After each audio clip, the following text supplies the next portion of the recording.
KNR news కి స్వాగతం. ముందుగా ముఖ్యాంశాలు. అటల్ బిహారీ వాజ్పేయి నాయకత్వాన్ని మన సైన్యం ఎంతగానో ఆదరిస్తుంది. అనురాగ్ సింగ్ ఠాగూర్.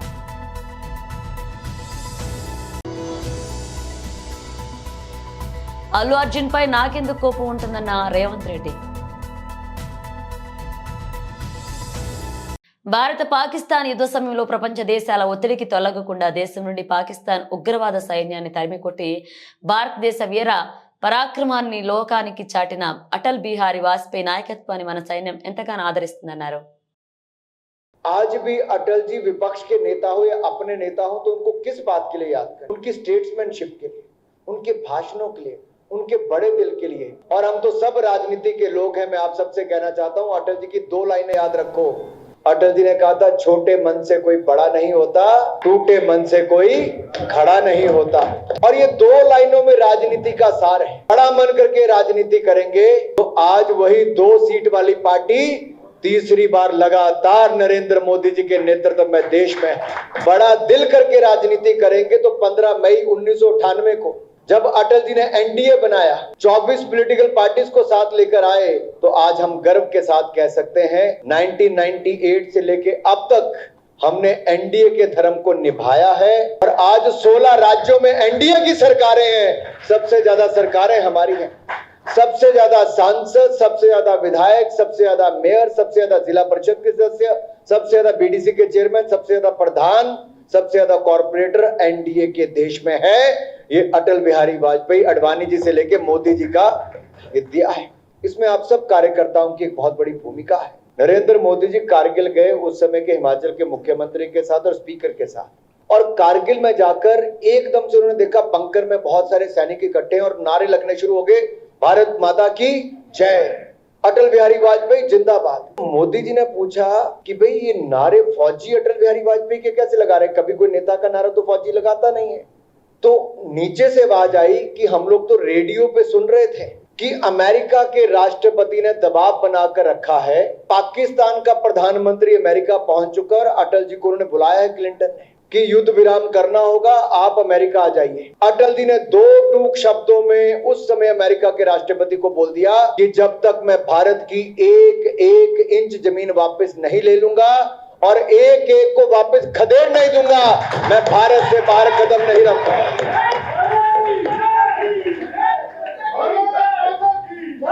बोले भारत माता की, भारत माता की, भारत माता की।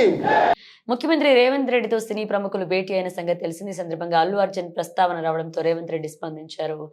అల్లు అర్జున్ పై తనకు కోపం ఎందుకుంటుందని ఆయన ప్రశ్నించారు. అల్లు అర్జున్, రామ్ చరణ్ ఇద్దరు తనకు చిన్నప్పటి నుంచి తెలుసు అన్నారు. వారిద్దరూ తనతో కలిసి తిరిగిన వారే అన్నారు. వ్యక్తిగత అభిప్రాయాలు ఎలా ఉన్నప్పటికీ అందరూ చట్ట ప్రకారం వ్యవహరించాలనేది తన విధానం అన్నారు. హాలీవుడ్, బాలీవుడ్ హైదరాబాద్ కు వచ్చేలా చర్యలు తీసుకుంటామన్నారు. సినీ పరిశ్రమకు కాంగ్రెస్ ప్రభుత్వాలు ఎంతో చేశాయని, ఆ వారసత్వాన్ని కొనసాగిస్తామని చెప్పారు ముఖ్యమంత్రి రేవంత్ రెడ్డి. ఐటీ, ఫార్మా మాదిరి సినీ పరిశ్రమ కూడా ప్రోత్సహిస్తామన్నారు. ప్రమాదాల నివారణపై GAIL India limited mock drill భూగర్భ మార్గం ద్వారా వెళ్లే ఎల్పీజీ గ్యాస్ పైప్ లైన్ కు అనధికారిక త్రవ్వకాల వలన జరుగు ప్రమాదాల నివారణకై గెయిల్ ఇండియా లిమిటెడ్ యాజమాన్య వారు అవగాహన కోసం లెవెల్ 3 మోక్ డ్రిల్ కార్యక్రమాన్ని నర్వగ్రామం, విశాఖ జిల్లా విశాఖపట్నంలో joint chief inspector of factories, deputy chief inspector of factories మరియు సంబంధిత అధికారుల ఆమోదంతో వారి సమక్షంలో NDRF, APS, DRF, Visakha engineering college students మరియు లెక్చరర్స్, స్టేట్ ఫైర్ సిబ్బంది, పోలీస్ శాఖ మరియు గెయిల్ ఇండియా లిమిటెడ్ సిబ్బంది పాల్గొని గెయిల్ చైనేజ్ నెంబర్ 6.450 కిలోమీటర్ల విశాఖ ఇంజనీరింగ్ కాలేజీ వద్ద సోమవారం మాక్ డ్రిల్ నిర్వహించారు. ఈ కార్యక్రమంలో ఎల్పీజీలో గ్యాస్ పైప్ లైన్ ద్వారా వెలువడే గ్యాస్ లీకేజీని తెలుసుకుని సంబంధిత గెయిల్ సిబ్బంది అప్రమత్తమై ఉన్నతాధికారుల దృష్టికి తీసుకుని వెళ్లిన తర్వాత సంబంధించిన అధికారులు హుటాహుటిన ఎల్పీజీ గ్యాస్ లీకేజీ ప్రాంతానికి చేరుకుని ఎక్కడ గ్యాస్ లీక్ అవుతుందో కనుక్కుని దానిని అరికట్టే ప్రమాదం నుంచి కాపాడే విధానాన్ని కళ్లకు కట్టినట్లుగా గెయిల్ సిబ్బంది ప్రదర్శించారు. అనంతరం జరిగిన సమీక్షా సమావేశంలో GAIL India limited CGM L S Rao మాట్లాడుతూ విశాఖపట్నం నుండి సికింద్రాబాద్ వరకు భూగర్భం ద్వారా వెళ్లే ఎల్పీజీ గ్యాస్ పైప్ లైన్ ప్రమాదాలకు గురి కాకుండా 37 ప్రాంతాలలో ఎస్పీ స్టేషన్స్ ఏర్పాటు చేశామని తెలియపరిచారు. ప్రతి 12 నుండి 15 కిలోమీటర్ల లోపు ఒక ఎస్పీ స్టేషన్ ఏర్పాటు చేసి అందులో నైపుణ్యం కలిగిన సిబ్బందిని నియమించి ఎప్పటికప్పుడు మెయింటెనెన్స్ నిర్వహిస్తామన్నారు. ఈ కార్యక్రమంలో గెయిల్ ఇండియా లిమిటెడ్ మరియు మ్యూచువల్ ఎయిడ్స్ మెంబర్స్ పాల్గొన్నారు. साइड की गाड़ी उतरती तो नॉर्थ साइड में उतरने को కొంచెం ఖాళీ చేసి దూరంగా తీసుకెళ్ళండి. which is given by the science level 3 siren is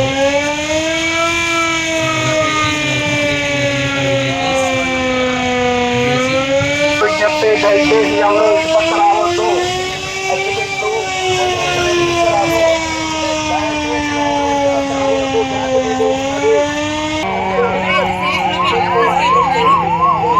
SIC, please inform the situation from the side. Mike.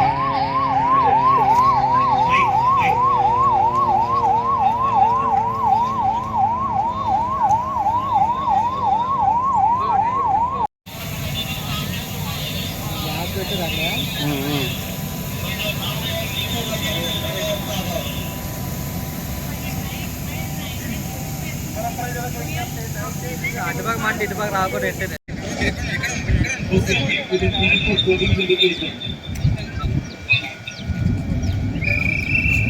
The public. CIC sir, public has accepted unrest at this site location. Very risky. We have the 13 station manual stations also converted into auto station. That means we can operate any station from control room. One thing. The technology that we are using, that one is, we can say that how you know the leak is happening in some area, 50 kilometer area, 60 kilometer area, 200 kilometer area. So we have a OFC cable laid along the pipeline throughout the CM 610 kilometer. That OFC cable caters that telecommunication system. That means we have the own telephone network, that is called Airtel. Second, the SCADA, supervisory control and data aggregation. That what are the data of the SV stations having, that wall operation, wall open, close, pressure in inlet pressure, outlet pressure, temperature, flow, and the battery backup. Battery backup required for this auxiliary power. So the battery, how much battery is there, the charger conditions, wall conditions, all data is coming to the control room. That is through OFC cable. So that, and the leak detection system is there, that application software. One is leak detection system. If anything leak happen in any chains throughout the land, we can get the alarm in the control room, or people will visit and will take care of that section. Operation इस mock exercise, ये जो mock exercise आज गेल India limited ने conduct किया है, it is a very important and successful mock exercise in my view. इसमें जो NDRF को रोल दिया था, उसमें एनडीआरएफ का रोल इस प्रकार से है कि एनडीआरएफ को एवाक्यूएशन, डिटेक्शन एंड डिकंटामिनेशन। डिकंटामिनेशन एक बहुत ही जो है इंपॉर्टेंट चीज होता है। एक किसी भी ऑपरेशन में, केमिकल ऑपरेशन में डिकंटामिनेशन इज द इंपॉर्टेंट प्रोसेस, जो हम लोग जो है किसी भी मॉक एक्सरसाइज में हम ध्यान नहीं देते हैं, और कोई भी एजेंसी उसके बारे में ध्यान नहीं देते हैं। डिकंटामिनेशन ये होता है जब केमिकल स्पिल्स होते हैं, जब कोई भी रेस्क्यूअर या कोई भी व्यक्ति उस स्थान पे जाते हैं, तो जो केमिकल्स अपने शरीर से लेके आते हैं, हो सकता है कि इस impact to the bad impact to the other civilians.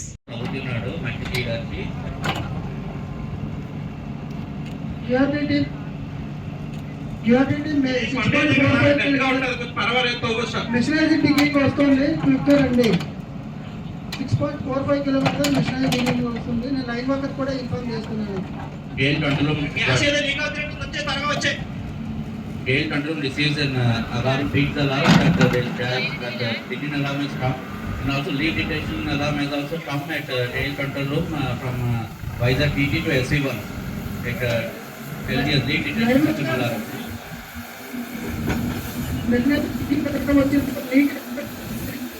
Check చేయండి. 6.45 kilometre machinery ticket leak alarm generate అయింది. Control room has informed the QRT teams also. NTR జిల్లా నందిగామ నగర పంచాయతీలు అంతర్జాతీయ ప్రమాణాలతో నడుపుతున్న కాకతీయ విద్యా సంస్థ అధినేత కార్తికేయను మా KNR channel regional coordinator Mattipalli Balakrishna అడిగిన ప్రశ్న సమాధానమిస్తూ 1986లో మా తండ్రి కాపా రవీంద్ర గారిచే కాకతీయ తెలుగు మీడియం స్కూల్ని ప్రారంభించి 1994లో కాకతీయ అపోలో ఇంగ్లీష్ మీడియంగా దాన్ని మార్చడం, నందిగామ పరిసర ప్రాంతాల్లో సిబిఎస్ఈ సిలబస్లో స్కూల్ లేనందున 2019 స్థాపించడం జరిగిందని, మా పాఠశాల అంతర్జాతీయ ప్రమాణాలతో అర్హత, అనుభవం, అంకిత భావం కలిగిన ఉపాధ్యాయులతో నిర్బంధపు విద్య కాకుండా పిల్లలకు ఆసక్తికరమైన విద్యా బోధన చేస్తూ పిల్లల మానసిక వికాసానికి ఆర్ట్, మ్యూజిక్, కరాటే, డాన్స్ క్లాసులు నిర్వహిస్తామని, సువిశాల ప్రాంగణంలో విశాలమైన గదులతో పూర్తి స్థాయి డిజిటల్ క్లాసులతో విద్యాబోధన నిర్వహిస్తామన్నారు.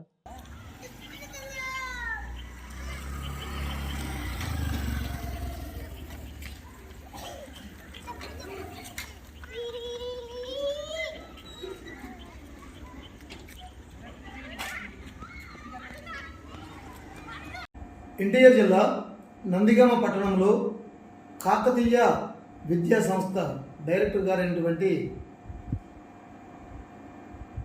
కాపా కార్తికేయ గారు మన మధ్యలో ఉన్నారు. సార్ నమస్తే అండి. నమస్తే సార్. సార్ మీరు ముందు జనరేషన్ నుంచి కూడా డాడీ నుంచి కూడా విద్యా సంస్థల పట్ల మీకు పూర్తి అవగాహన కలిగి ఉంది.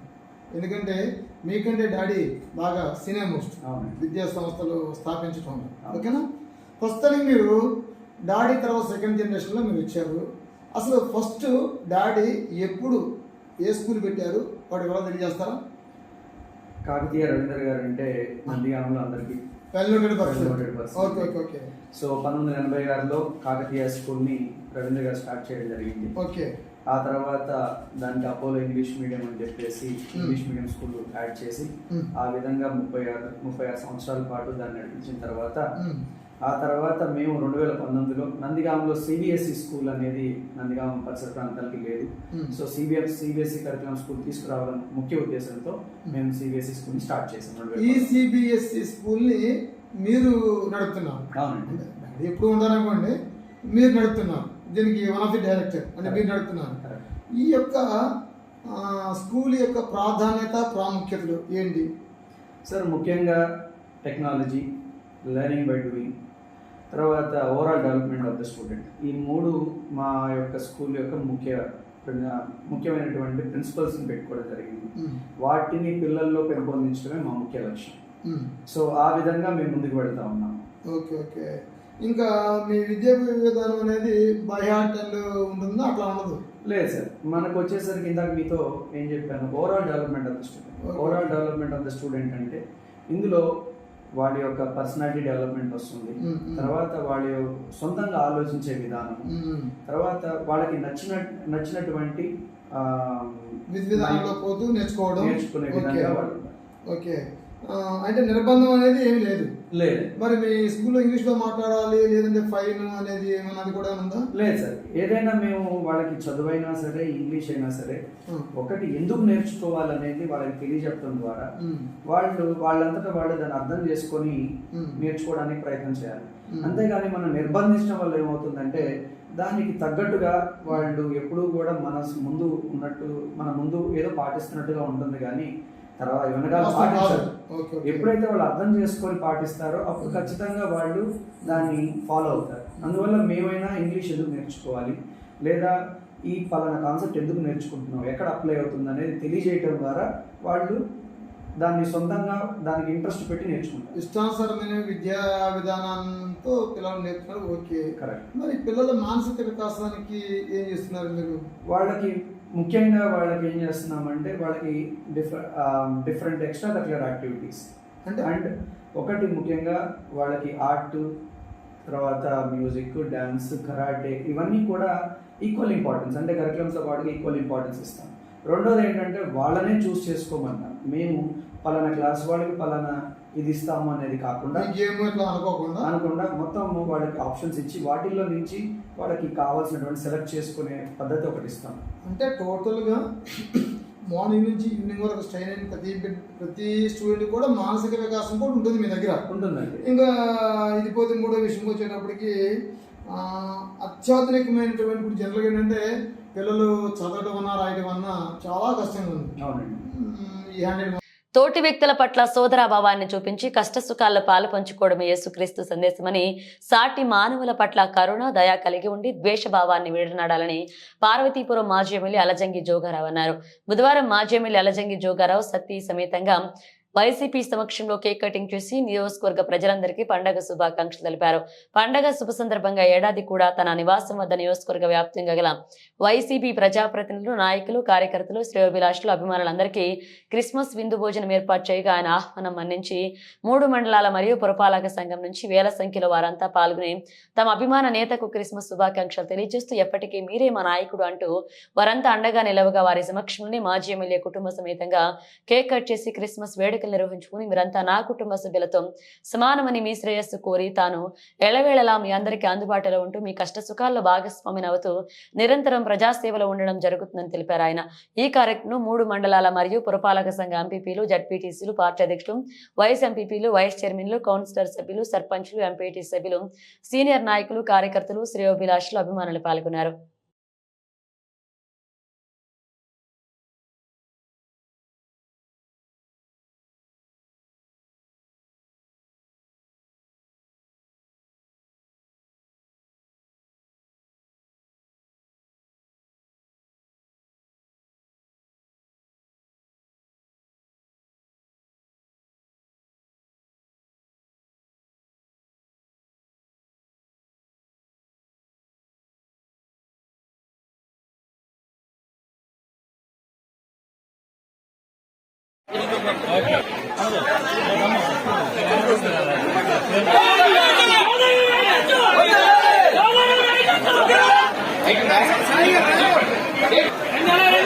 అయిపోయింది జగన్ అయిపోయింది ఫోటో అంతసేపు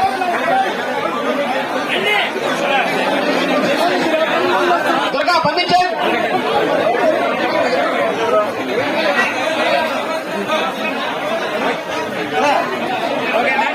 అమ్మా దీపండి అమ్మా ప్లీజ్.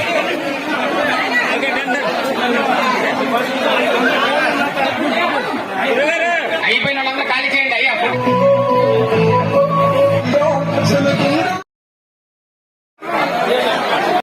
4,000 మంది కొంటారు, 5,000 మంది కొంటే అందరికీ భోజనాలు సక్రమంగా దొరుకుతాయి.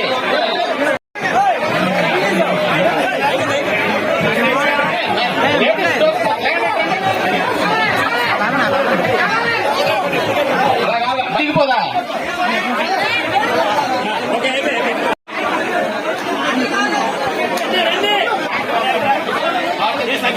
రండి దిగండి మీరు. మిగతా వాళ్ళు ఉన్నారు వెయిట్ చేస్తారు దిగండి.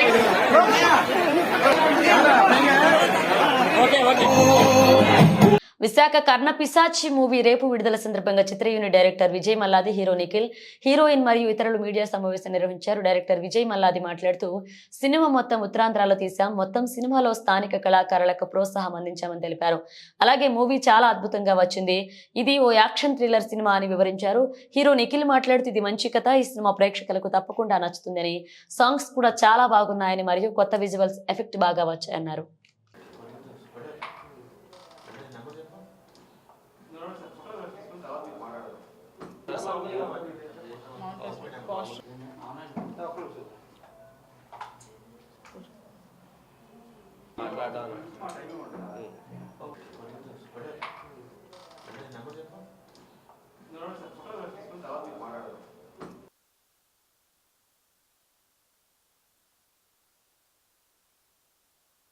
అండి అందరికీ నమస్తే అండి. నా పేరు విజయ్ మల్లాది అండి. ఈ కర్ణపిశాచి ఫిల్మ్కి డైరెక్టర్ని. ఇది ఎస్బీకే డ్రీమ్ ఫిల్మ్స్ బ్యానర్లో భరత్ కుమార్ సిగిరెడ్డి గారి నిర్మాణంలో ఈ కర్ణపిశాచి అనే సినిమాని మేము చేయడం జరిగింది.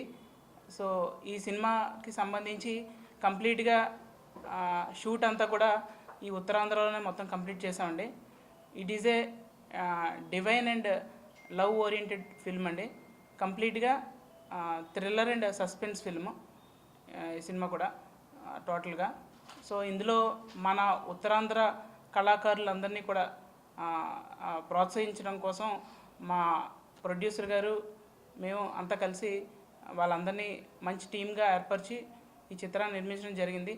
ఇందులో ఎంతోమంది కళాకారులకి మంచి ఇది ఒక గోల్డెన్ ఆపర్చునిటీగా నాతో సహా భావిస్తున్నాను. ఎందుకంటే ఇదే నా ఫస్ట్ డబ్ల్యూ ఫిల్మ్ కాబట్టి. సో ప్రోడక్ట్ అంతా కూడా చాలా ఫైన్గా చాలా బాగా వచ్చిందండి. టీం అంతా కూడా చాలా హ్యాపీగా ఉన్నాం. ఒక మంచి బ్యానర్లో చేసినందుకు నాకు చాలా హ్యాపీగా ఉంది. ఈ సినిమా రేపు డిసెంబర్ 27న గ్రాండ్గా 2 స్టేట్స్లో తెలంగాణ అండ్ ఆంధ్రాలో రిలీజ్ అవుతుందండి. అందుకు మా టీం తరఫున చాలా హ్యాపీగా ఫీల్ అవుతున్నాం. ఇందులో మెయిన్ లీడ్ రోలు హీరోగా భరత్ గారు యాక్ట్ చేశారండి. ప్లస్ హీరోయిన్గా ప్రణవి టైటిల్ రోల్ కూడా తనే చేసింది. అండ్ రమ్య గారు కూడా ఆవిడ కూడా హీరోయిన్గా చేశారండి. అలాగే ప్రతినాయకుడి పాత్రలో నిఖిల్ మంగళంపల్లి ఆయన చాలా బాగా యాక్ట్ చేశారు ఇందులో. తర్వాత కర్ణపిశాచి కోర్ పాయింట్గా ఈశ్వరరావు గారు, ఇలా మన ఆర్కే నాయుడు గారు, ఇలా వైజాగ్ ఆర్టిస్టు అతను కూడా చాలా బాగా, అందరూ కొత్త వాళ్ళు అవినా చాలా బాగా చేస్తారు. ఓకే, నన్ను యాక్టర్గా ట్రీట్ చేస్తారో లేకపోతే ప్రొడ్యూసర్గా ట్రీట్ చేస్తారా అనేది ఇప్పుడు యాక్చువల్గా డెసిషన్ పాయింట్ మీకే వదిలేస్తున్నాను.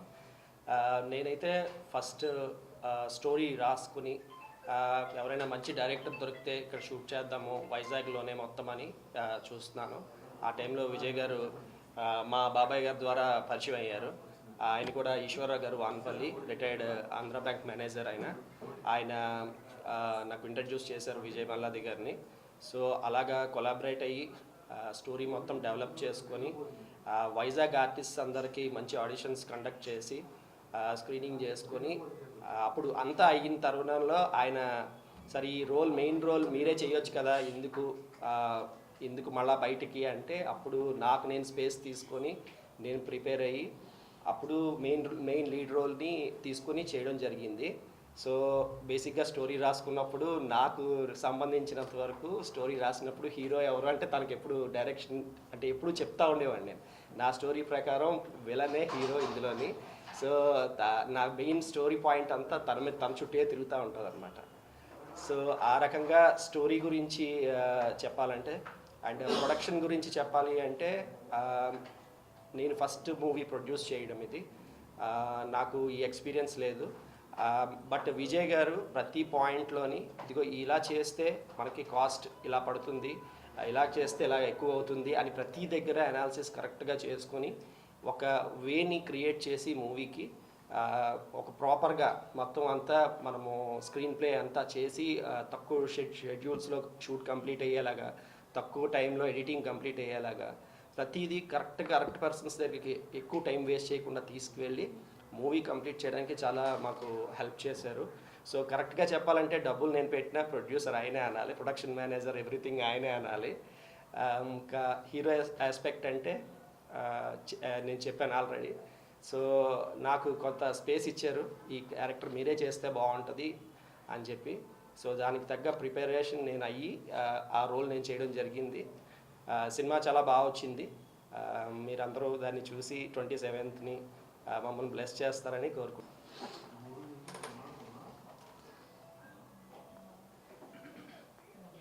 అందరికీ నమస్కారం. నా పేరు ప్రణవి. కర్ణపిశాచి మూవీలో నేను ఒక టైటిల్ లీడ్ చేశాను అనమాట. అండ్ నాకు ఇంత మంచి ఆపర్చునిటీ ఇచ్చిన విజయ్ మల్లాది గారికి, భరత్ కుమార్ సార్కి చాలా థ్యాంక్స్ చెప్తున్నాను. అండ్ మా సినిమాటోగ్రాఫర్ సంతోష్ గారికి, వినీత్ గారు మమ్మల్ని చాలా బాగా, అంటే మేము ఏమాత్రమైనా చిన్న కరెక్షన్స్ ఉన్నా చాలా బాగా చెప్పారు. అండ్ మా విలన్ గారు నిఖిల్ గారు అండ్ హీరోయిన్ రమ్యశ్రీ గారు అండ్ ఆర్టిస్ట్ అందరికీ చాలా థ్యాంక్స్. అండ్ మంచి సపోర్ట్ ఇచ్చారు మా మూవీకి. అండ్ ఇప్పుడు ఇక్కడ అటెండ్ అయిన మీడియా పార్ట్నర్స్ అందరికీ కూడా చాలా థ్యాంక్స్. మా మూవీకి చాలా సపోర్ట్ ఇవ్వాలని కోరుకుంటున్నాం. అండ్ బులెటిన్ ముగించే ముందు హెడ్లైన్స్ మరోసారి. అటల్ బిహారీ వాజ్పేయి నాయకత్వాన్ని మన సైన్యం ఎంతగానో ఆదరిస్తుంది, అనురాగ్ సింగ్ ఠాగూర్.